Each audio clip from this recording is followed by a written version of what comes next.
Mani, aliyeweka hisia ndani yako sio shetani. Shetani hajakuwekea hisia. Ni Mungu amekuwekea nini? Hisia. Ujue namna ya kuzitumia vizuri. Haleluya. Uzitumie hisia zako vizuri. Zimzalie Mungu matunda. Yesu ni neno. Wewe na wewe ni neno. Mwanadamu naye ni neno. Mungu ana nafsi 3, lakini mwanadamu pia ana nafsi ngapi? 3. Ana mwili ambao ndio nyumba inayobeba roho na nafsi. Lakini ana kitu kingine, roho. Roho kwa ajili ya connect wewe na Mungu kwa masuala ya ibada, kwa masuala ya ushirika kati yako na Mungu. Ndio maana umewekewa roho. Mwanadamu ameumbwa kwa namna sio ya kawaida, kwa namna kuu sana. Lakini cha 3, umewekewa ndani yako nafsi. Na ndani ya nafsi kuna vitu vingapi? 3. Ndani ya nafsi kuna kitu kinaitwa akili. Akili iko ndani ya nafsi yako. Kuna kitu kinaitwa hisia, iko ndani ya nafsi yako. Na kitu kinaitwa utashi. Hivyo vyote 3 ndivyo vinaifanya kwamba hii ni nafsi ya mtu.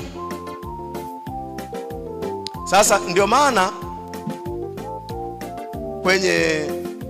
kwenye hisia hapa, ndio maana kule tulikokuwa mahali pengine, kuna dhehebu fulani tumewahi kuwepo kule nyuma, mlipokuwa mkiimba, mnaimba mnaambia hakuna misimuko, usilete misimuko. Lakini nataka niwaambie ukweli, yani mtu asiye na misimuko ni yule aliye tayari amekufa, yuko kwenye jeneza tayari. Haleluya. Maana msimuko ni zao la hisia.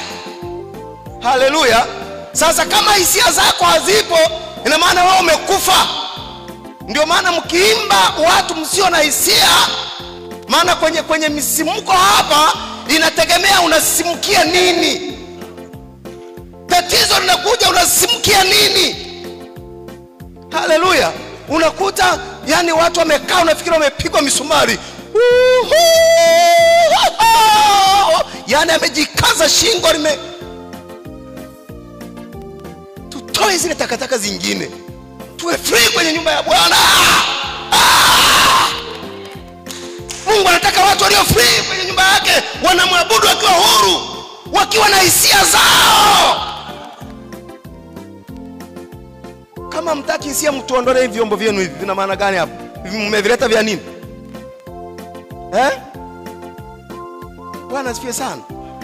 Wakati mwingine yani hakuna kitu cha maana. Hisia zinakufanya unapoimba unafili ule uwepo wa Mungu. Inaweza kufanya ukaruka, inaweza kufanya ukapiga makofi zaidi ya wengine, ya kwako ndio kasikika.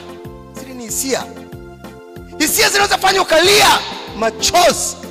Machozi ni zao la nini? La hisia. Sasa inategemea unalilia nini. Wengine wanalilia baba zao waliokufa, wengine wanalilia matatizo walionayo. Sio kila anailia kanisani ana hisia kwa Mungu.